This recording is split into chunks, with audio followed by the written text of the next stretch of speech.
This isn't your traditional panna cotta, but I guarantee the flavors are gonna be just as good and beautiful. We're making my chocolate panna cotta with caramelized pears and hazelnut cookies. So this dessert is very simple to make. The elements taste amazing and it's perfect for dinner parties or if you're trying to impress that someone special in your life. So firstly, we're gonna start and make the panna cotta very, very simple. Into a saucepan over a medium heat, combine the milk, the cream, the caster sugar, the vanilla bean paste, whisk that together, and then we're gonna add our cocoa powder.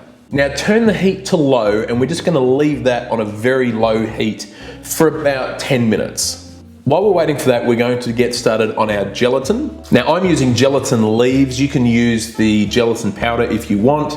I'm just soaking the gelatin leaves in some cold water, again for about 8 to 10 minutes. Once it's done, squeeze all the excess out of it and then place the gelatin leaves into that chocolate panna cotta mixture. So make sure that gelatin is dissolved nicely. What I do is I just pass it through a sieve just to make sure I haven't got any lumpy bits. And now we're gonna place them in our panna cotta molds. Now you can use ramekins if you want to. You don't have to use a Darion mold like I am.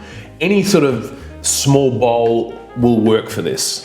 Now divide the mixture amongst the panna cotta molds, place in the fridge and leave to set for 2 to 5 hours. For the hazelnut cookies or biscuits, preheat your oven to 160 degrees Celsius or about 335 Fahrenheit. What I've got is some hazelnuts that are skinned and roasted, and then I'm gonna blitz them up until they're like a hazelnut meal. Cream the butter and sugar together in a bowl, mix the nuts and the flour to make a biscuit dough. I roll it out into balls and I just flatten them down with a palette knife, nice and thin, and then I place them on a baking tray with a baking mat or some baking paper, straight in the oven, and I bake them for 20 to 25 minutes until they're just lightly colored. Take them out of the oven and the biscuits will really harden when they start to cool. Not so hard that you're gonna chip a tooth, but they'll get a nice crisp to them. Now I'm also doing a little chocolate decoration to sit on top of the panna cotta, which is really easy. I've just melted down some dark chocolate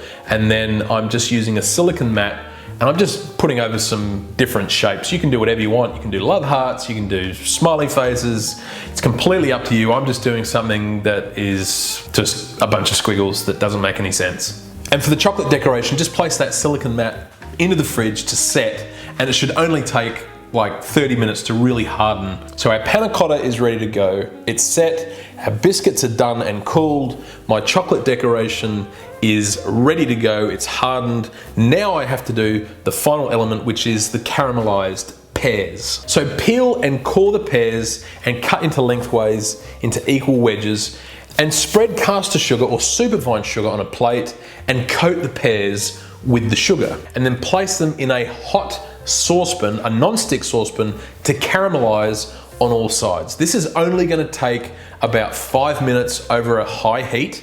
Now you want to keep moving these around, keep flipping them, and they will get this toffee-like caramel crust on the pear. If you've ever had a toffee apple, it's sort of like a thinner version of that. It's almost like the pears have got a brulee on all sides and they just caramelize so well and taste amazing. So just carefully transfer them from the pan after they're caramelized, put them on a plate, and now that that element's done, we can bring it all together. So to bring the panna cotta out of the molds, one trick that I do is just dip them in some hot water, and that will just release them a little bit. I just place the panna cotta in the middle. It's got a beautiful wobble to it. I place the pears on the side, serve it with the biscuits, and the chocolate decoration goes straight on the top. The chocolate, the caramelized pear, that dark chocolate that I used for the decoration, and that biscuit, texturally and flavor wise, it is just amazing. It is so good. Everything just goes so well together, and it's a great dessert for dinner parties. It looks nice. People are gonna love it. Who doesn't love chocolate? I mean, come on. So if you're after this recipe, please check out my website. Links are in the description below. And if you enjoyed this recipe, please share it with your friends and family. Give it a like, and I hope you enjoy this dish, and whatever day you are having, I hope it is magical, and I will see you again real soon.